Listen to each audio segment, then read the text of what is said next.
찬송가 266장 찬양하겠습니다.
다 함께 기도드리겠습니다.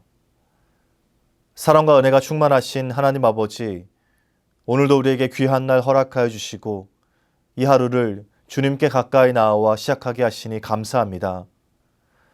주님, 십자가의 길에 우리가 함께 동행하고 예수님의 말씀을 묵상하면서 그 사랑의 깊이와 넓이를 다시 한번 깨닫게 됩니다.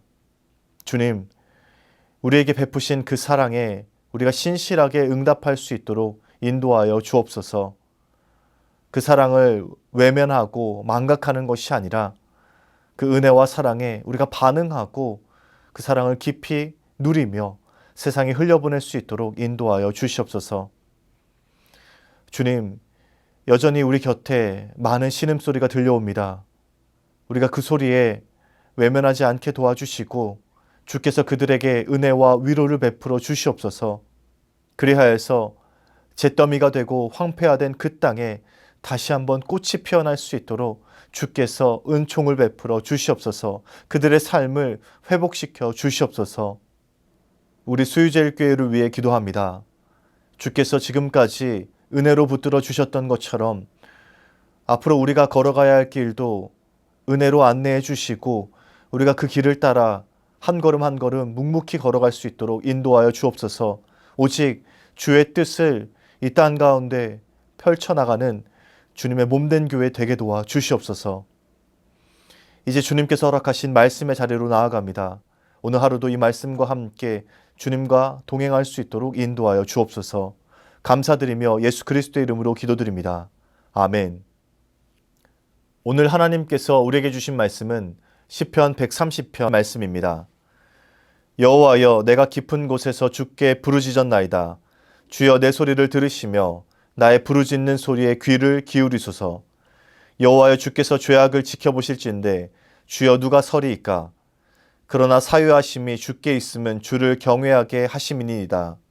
나 곧 내 영혼은 여호와를 기다리며 나는 주의 말씀을 바라는도다. 파수꾼이 아침을 기다림보다 내 영혼이 주를 더 기다리나니 참으로 파수꾼이 아침을 기다림보다 더하도다. 이스라엘아, 여호와를 바랄지어다. 여호와께서는 인자하심과 풍성한 속량이 있음이라. 그가 이스라엘을 그의 모든 죄악에서 속량하시리로다. 아멘. 오늘의 한 문장, 십자가는 모든 그리스도인에게 동일하게 주어져 있습니다. 모든 그리스도인이 경험해야 할 첫 번째 고난은 우리를 이 세상의 죄의 속박으로부터 벗어나게 하는 하나님의 부르심입니다. 이는 예수 그리스도를 만남으로써 옛사람이 죽는 것을 말합니다. 죄를 깨닫는 은혜라는 제목으로 말씀 전하겠습니다. 이제 사순절도 막바지에 접어들고 있는데요. 오늘이 지나면 종려주의를 시작으로 해서 고난주간이 이어집니다. 이 기간 동안 우리가 주님 앞에 다시 한번 우리의 삶을 점검하고 주님과 함께 동행하는 시간 되시기 바랍니다. 오늘 말씀은 시편 130편 말씀입니다. 기독교 전통에서는 이 회개 시편이라는 형식이 있는데요. 시편 6편, 32편, 38편, 51편, 102편, 130편, 143편 이렇게 7개의 시편이 회개 시편입니다. 그리고 오늘 시편 130편이 바로 그 시편들 중에 하나입니다. 그래서 130편에는 이 시편을 지은 그 시인의 회개 장면이 아주 생생하게 담겨 있습니다. 자신의 죄를 깨닫고 하나님 앞에서 철저하게 죄 용서를 구하는 그 모습이 드러납니다. 우선 이 시편에서 중요한 단락 몇 군데를 살펴보겠습니다. 1절에 이런 말씀이 있습니다. 여호와여 내가 깊은 곳에서 주께 부르짖었나이다.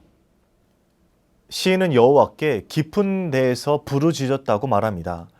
여기에 깊은 곳에서라는 단어에 중요한 의미가 담겨 있습니다. 구약 성경에서 이 깊음은 혼돈의 바다를 가리킵니다. 무질서하고 어두운 곳을 가리킬 때 바로 이 깊음이라는 단어를 씁니다. 그리고 깊은 곳에 있다는 것은 내가 그렇게 혼돈의 상황 속에서 극심한 고통을 받고 있다는 뜻입니다. 이러한 배경이 잘 나타나 있는 인물이 바로 요나입니다. 요나는 하나님을 피해 도망하다가 바다의 깊음 가운데에서 고통을 받았습니다. 이처럼 깊음이란 한 단어에는 고통의 모든 것이 은유적으로 담겨 있습니다. 그래서 시편 130편의 저자는 이 세상에서 동떨어진 곳, 또 죽음과 암흑 같은 그 깊은 곳에서 여호와께 부르짖고 있습니다. 이어서 2절에 나의 부르짖는 소리에 귀를 기울이소서라고 소리칩니다. 이 시편의 저자는 그 깊은 곳에서 나의 소리를 들어달라고 하나님께 아우성치고 있습니다. 하나님께서 나의 소리에 귀를 기울여 주시고 부르짖는 이 소리에 주의 깊게 들어달라는 아주 간절한 요청이 담겨 있습니다. 귀를 기울이소서 이 말에는 혼돈과 절망에 처한 이 시인의 애절함이 담겨 있는 외침입니다. 그렇다면 이 시편의 저자가 왜 이토록 처절하게 주님을 부르짖으며 주님을 찾고 있을까요? 그 힌트가 3절에 있습니다. 여호와여 주께서 죄악을 지켜보실진데 주여 누가 서리이까? 이 시편의 저자가 왜 이토록 절망 가운데에서 소리치고 있습니까? 시인은 하나님 앞에서 자신의 죄악을 바로 보게 된 것입니다. 하나님 앞에서 자신의 죄악이 얼마나 더럽고 추악한지 깨닫게 되었습니다. 그래서 시인은 하나님 앞에서 견딜 수가 없었습니다. 하나님 앞에 바로 서게 되니 자신의 죄가 너무나도 선명하게 드러났고 그것에 어찌할 바를 모르는 상황입니다. 여러분 어떻습니까? 하나님을 인격적으로 경험하고 하나님 앞에 서게 되면 우리가 깨닫게 되는 것들이 많이 있습니다. 어떤 이들은 하나님의 사랑이 얼마나 큰지 알게 됩니다. 그 사랑에 감격합니다. 그리고 또 어떤 이들은 창조주 하나님의 크고 놀라운 섭리를 깨닫는 사람도 있습니다. 그 세밀하고 완벽한 손길에 경탄합니다. 그런데 하나님 앞에 선 사람들은 가장 중요한 것을 깨닫습니다. 바로 자신의 죄의식입니다. 하나님이 누구이신지 알고 그 하나님 앞에 바로 서게 될 때 비로소 바로 보이게 되는 것이 있습니다. 하나님 앞에서 낮아지고 겸손해지면 그때 나의 죄를 진정으로 깨닫게 되는 것이죠. 이렇듯 하나님의 크심을 경험한 사람들은 그 앞에서 겸손하게 됩니다. 그리고 자신이 하나님 앞에 감히 설 수 없는 죄인임을 인정하게 됩니다. 우리가 잘 알고 있는 예언자 이사야 역시도 이러한 깨달음을 얻었습니다. 이사야는 하나님의 부르심을 받았을 때 입술이 부정한 자신이 하나님을 뵙게 되었으므로 망하게 되었다라고 탄식합니다. 이사야서 6장 5절입니다. 그때 내가 말하되 화로다 나여 망하게 되었도다. 나는 입술이 부정한 사람이요 나는 입술이 부정한 백성 중에 거주하면서 만군의 여호와이신 왕을 배웠음이로다 하였더라. 이사야는 하나님을 뵙고 자신이 망하게 되었다고 말합니다. 하나님을 뵙고 은혜를 받았다, 하나님을 뵙고 감격했다라고 고백하는 것이 아니라 자신이 망하게 되었다고 말합니다. 자신이 입술이 부정한 사람임을 깨닫게 되었기에 그렇습니다. 이사야는 하나님 앞에서 자신의 죄를 깨달았고 도저히 하나님 앞에 설 수 없는 그러한 존재임을 분명하게 생각했습니다. 그렇기에 하나님 앞에서 자신이 망하게 되었다라는 고백을 하게 됩니다. 그런데 사실 이사야의 이러한 태도 때문에 하나님께서는 이사야를 선지자로 부르셨습니다. 하나님 앞에서 겸손하게 자신의 죄를 깨닫는 그 모습을 하나님께서는 보신 것이죠. 하나님께서는 이렇듯 자신의 죄를 알고 영적으로 겸손한 사람들을 부르셔서 하나님의 일꾼으로 삼으십니다.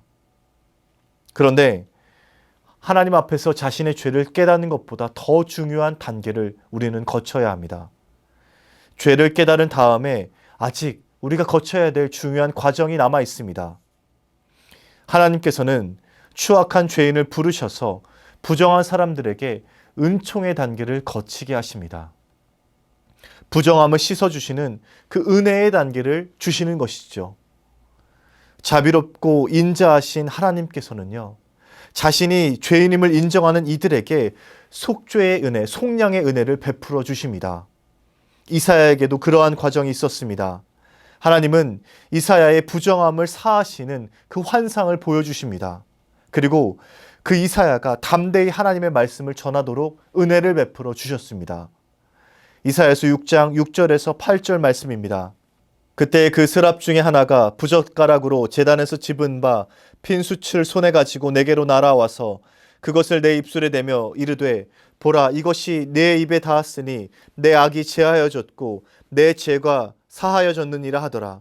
내가 또 주의 목소리를 들으니 주께서 이르시되 내가 누구를 보내며 누가 우리를 위하여 갈고 하시니 그때 내가 이르되 내가 여기 있나이다, 나를 보내소서 하였더니. 이사야는 하나님 앞에서 자신의 죄를 깨닫고 회개합니다. 그리고 하나님께서는 이사야의 죄를 사하여 주시고 그 이사야를 사용하십니다. 이것이 하나님의 사람들에게 일어나는 일련의 과정입니다. 죄를 깨닫는 은혜인 것이죠. 죄를 깨닫고 회개하면 하나님께서 속죄해 주시고 하나님의 사람으로 사용하시는 것입니다. 우리가 함께 읽은 본문 말씀에서도 이러한 은혜의 과정들이 나타나게 됩니다. 시편의 저자는 자신의 죄 때문에 고통스러워하며 하나님께 부르짖었습니다. 이 시편의 마지막은 어떤 모습일까요? 130편 7절 8절 말씀을 읽어보겠습니다. 이스라엘아, 여호와를 바랄지어다. 여호와께서는 인자하심과 풍성한 속량이 있음이라. 그가 이스라엘을 그의 모든 죄악에서 속량하시리로다.